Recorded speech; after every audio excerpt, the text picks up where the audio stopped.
Guys আজকে আমি আপনাদের সাথে একটা জিনিস শেয়ার করব যেটা দেখে হয়তো আপনারা তাজ্জব হয়ে যাবেন। তো চলুন আজকে আমরা সেই বিষয়ে বিস্তারিত আলোচনা করি এবং আপনাদেরকে দেখাই। বন্ধুরা, এই পেয়ারটা ডিম পাড়ার পর এটাই তো এই পেয়ারটা ডিম পাড়ার পর নিজের ডিমে নিজে তা দিচ্ছিল না, তো তার জন্য কিছু ডিম এদের কাছে ছেড়েছিল এবং এদের দুটো বাচ্চা হয়েছে, এরাই বড় করেছে, মানে ফস্টার হিসেবে বড় করেছে।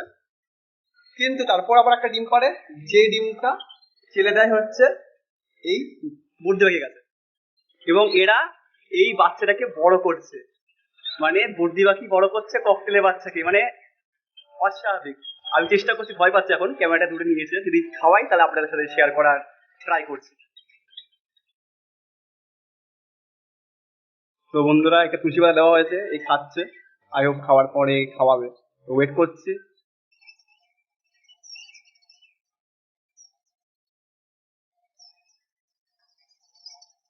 বন্ধুরা, এটা হচ্ছে হ্যান্ডটেম ঘরের বাচ্চা, এই জন্য কামড়ায় না।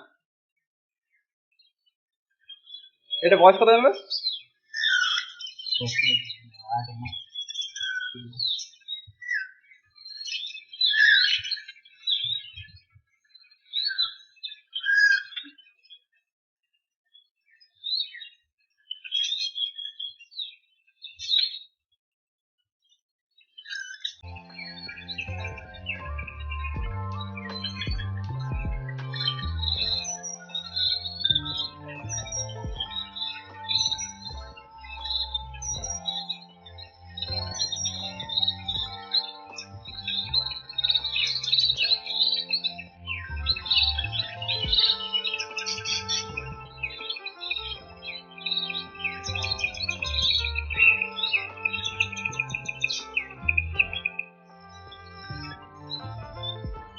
বন্ধুরা দেখো, বাচ্চা ককটেলের বাচ্চাকে খাওয়াচ্ছে বুর্দি পাখি, এটা ফিমেল, মেলটা নিচে নিজে খাবার খাচ্ছে।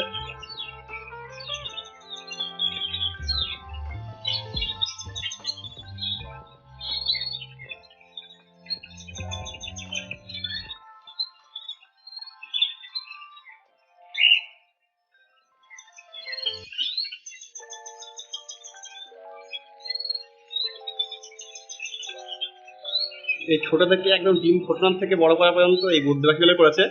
দুটো বাচ্চা বড় হচ্ছিল, বাট একটা আনলাকিলি মারা যায়, বাট এটাকে বড় করেছে। এই ফিমেলটাকে খাইয়ে দিয়েছে, এরপর নিচে আবার এসছে, নিজে কিছু হয়তো খাবার টাবার খাবে, আর বাবাটা এখনো পর্যন্ত খাচ্ছে।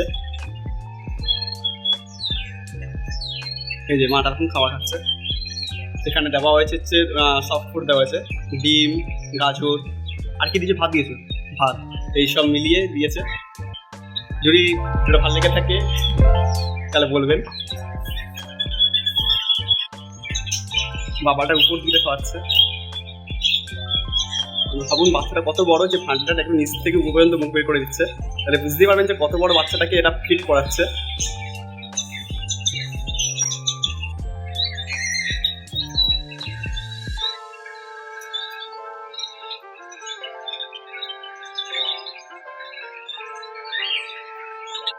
সো গাইস, তো আজকে আপনারা দেখতে পেলেন যে কি করে ককটেলের বেবিকে বুর্দি পাখি ফিডিং করাচ্ছে। তো এটা আর কি আমাদের ওই পেয়ারটা ভালো করে খাওয়ায় না আর কি, মানে এদেরকে টেক কেয়ার করে না, এর জন্যই ওই বুর্দি পাখির কাছে ছেলে দেওয়া হয়েছিল। কারণ এই মুহূর্তে আর কারোর কাছে ডিম ছিল না, সো ওখানে ছেলে দেওয়া হয়েছে এবং লাকিলি ওইটা বড় করে দেয়। এটা সব পেয়ার করবে না, আমাদের এর আগেও একবার ট্রাই করেছিলাম অন্য একটা বুর্দি পাখির পেয়ারের কাছে দিয়ে, তো সেইবারেও মানে ইনকিউব করেছিল, বেবি বের করেছিল, বাট আর খাওয়ায়নি, ওর নিজের বেবিকে খাওয়াচ্ছিল, অন্যদের খাওয়ায়নি। তো এইবারে কী করেছে, জাস্ট আমরা ককটেলের বেবিকে রেখেছি, ওর নিজের কোনো একটা বেবিকে ফোটাতে দিইনি, জাস্ট ও ছিল আর একটা ককটেলের বেবি ছিল। তো ভেবেছিলাম ভিডিওটা একদম ফার্স্টেই বানাবো, কিন্তু ওই আনফর্চুনেটলি ওই বললাম আর একটা বেবি মারা যায়। তো আজকে বানালাম ভিডিওটা। যারা যারা দেখছেন এই ভিডিওটা, আশা করি খুব ভালো লেগেছে। যদি ভালো লেগে থাকে তাহলে লাইক, শেয়ার, সাবস্ক্রাইব করবেন, আর যারা যারা দেখতে পায়নি তাদেরকে দেখার সুযোগ করে দিন শেয়ার করে। তো দেখা হচ্ছে নেক্সট ভ্লগে, দেখতে থাকুন ক্যাপ্টেন লোহো এনিমেল ওয়ার্ল্ড।